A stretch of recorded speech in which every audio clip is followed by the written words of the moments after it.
Miss হবে না আপনার পছন্দের টিভি শো। দেখুন জি5 অ্যাপে একদম ফ্রি। এত দুর্বল অবস্থায় রাই বাচ্চা ক্যারি করবে কি করে? দুজনেই তো মরবে।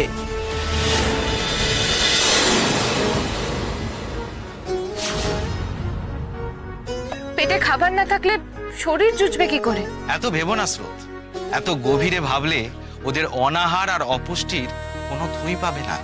এদের দুঃখ যন্ত্রণা যদি তলিয়ে দেখো তাহলে মায়ায় পড়ে যাবে, আর ফিরতে পারবে না। স্যার, এসব দেখলে মনে হয় না যে আমরা কত ভালো আছি? তারপরেও আমাদের কত দাবি দাওয়া, কত চাহিদা। মানে কোনো না কোনো একটা এক্সকিউজ আমরা ঠিক খুঁজে বের করবই আর কমপ্লেন করবই। হ্যাঁ, কাজ করো মা।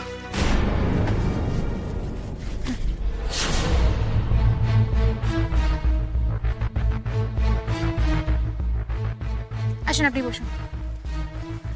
দিদি, দিদি একবার আসবেন। তুই দেখ না একটু। বলছি একটুখানি মানে বাথরুম কোথায় আছে?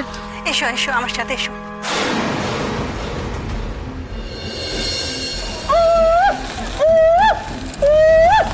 ক্রান্তি সিগন্যাল।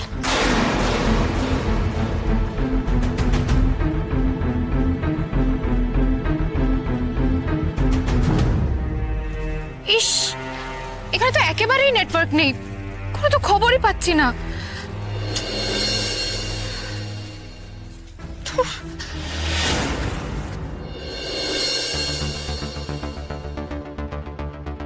বিক্রম, কেমন আছে রাই?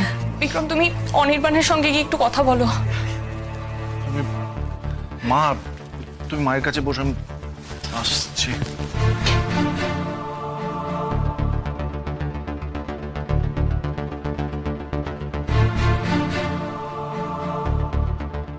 তুমি ঠিক আছো? আমাকে মিষ্টি ফোন করেছে, আমি অফিস থেকে স্ট্রেট এখানেই এসেছি।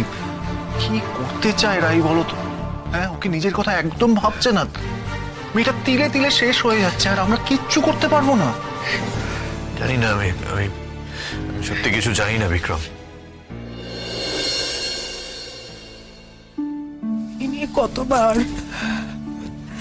কতগুলো বার মেয়েটা হাসপাতালে ভর্তি হলো, ওর শরীরের ওপর দিয়ে যে দখল যাচ্ছে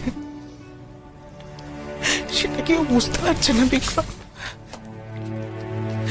বাচ্চা তো তখন সুস্থ থাকবে যখন মা সুস্থ থাকবে। মা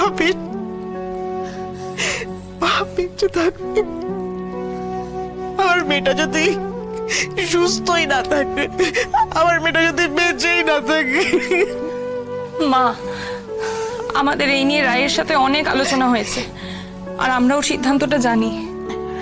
আমাদের এখন ওর পাশে থাকতে হবে মা, এটা ছাড়াও আমাদের থেকে এখন কিচ্ছু চায় না। আরে এসো না তাড়াতাড়ি। হ্যাঁ হ্যাঁ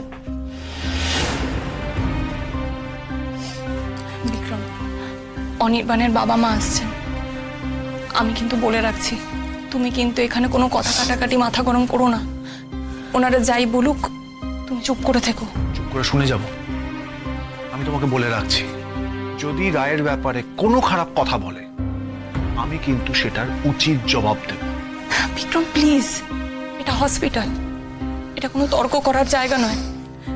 আর এখন রাই যথেষ্ট ক্রিটিক্যাল অবস্থায় আছে, এখন আমরা একটু ওইদিকে মনটা দিই।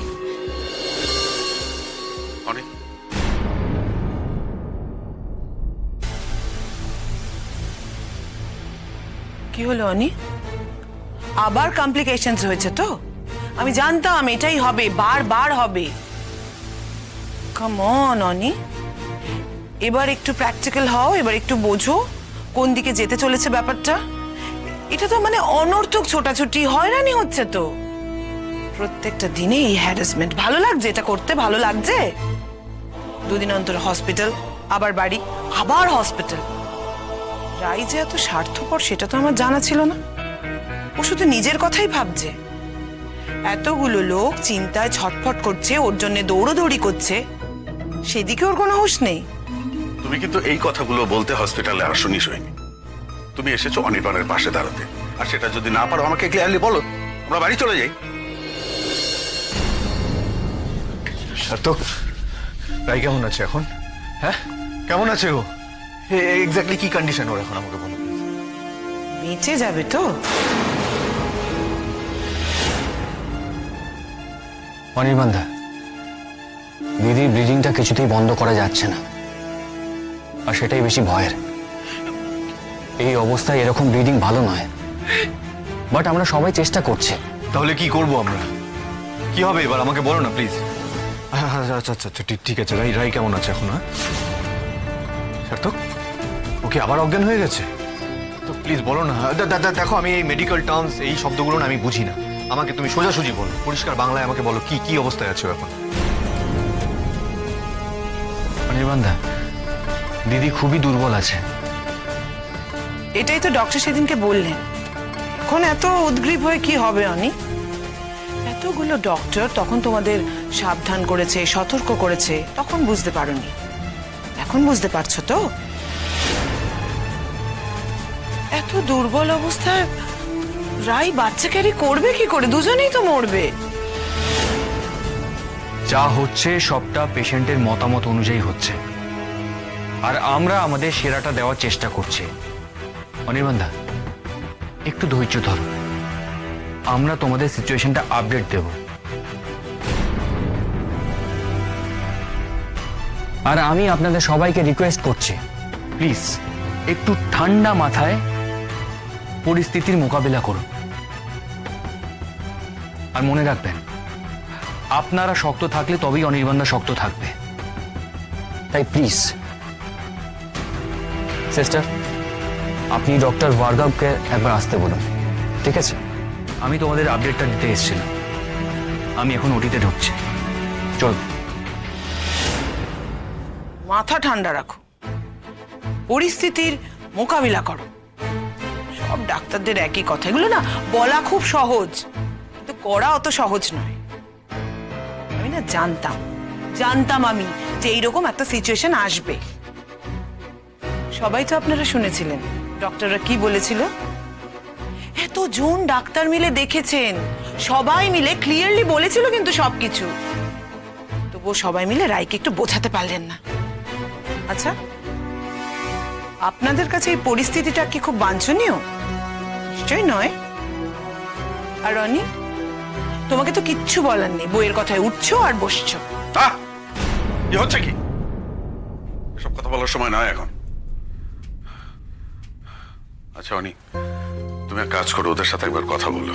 আর কি কন্ডিশন, এই কন্ডিশনে ওকে মুম্বাই শিফট করা যাবে কিনা। যদি সেটা করা যায় তাহলে আমরা ওকে মুম্বাই নিয়ে চলে যাই। তাহলে কি হবে, ওখানে বেটার ট্রিটমেন্টটা পাবে, আর হয়তো লাইফ রিস্কটা থাকবে না। এভাবে হাত গুটিয়ে বসে থাকতে আমার আর ভালো লাগছে না অনি, অন্তত চেষ্টাটা করি আমরা। জি5 ডাউনলোড করুন আর সব এপিসোড দেখুন একদম ফ্রি।